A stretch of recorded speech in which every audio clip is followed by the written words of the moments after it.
So you come into this season and you disrupt the life of the Rayburn family pretty much the same way that Danny did in the first season. Talk about playing the main antagonist of this show this season. Well, I had a lot to live up to because Ben Mendelsohn, who played Danny, just did one of the most spectacular jobs I've ever seen anywhere.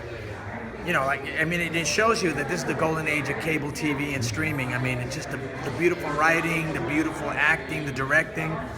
I had a lot of pressure, and I knew it, and I was like, I hope I can live up to it, man. And the writers, you know, Danny Zellman, Glenn Kessler, and Todd, we talked a lot. You know, they really welcome me to your input. So we would have sit-downs and talk about the character, and they'd tell me what they wanted, which was a really mercurial, unpredictable guy. And I said, and on the other hand, I want some vulnerability and I want some backstory. And that's how we merged our collaborations.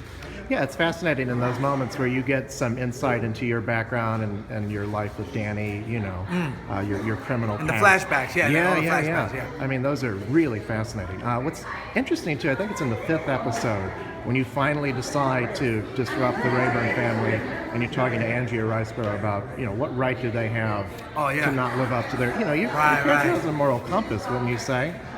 Yeah, you know, that's what I was really, I mean, it's fun, you're a smart man, because it's exactly what I was trying to find, you know, because Ozzy, you know, people who like Ozzy usually are really too smart for their own good, coming from neighborhoods and families that are just against them, and they don't know they lose their moral compass. But I felt like Ozzy really loves Andrea Riseborough, Eve, loves her with everything that he's got. And that's why he believes he can do all these things to these people, because they're hurting the person he loves. And that's the way I constructed my reality. And then getting into those moments, playing those moments where you are genuinely frightening at times, but I think it's in the episode where you slash her tire and you're very helpful. I mean, talk about hinting at that menace underneath while still being charming. It's tricky, man. It's luckily I'm in the Keys. That's where we're working. So that element is kind of everywhere. So it's easy to absorb, like a sponge.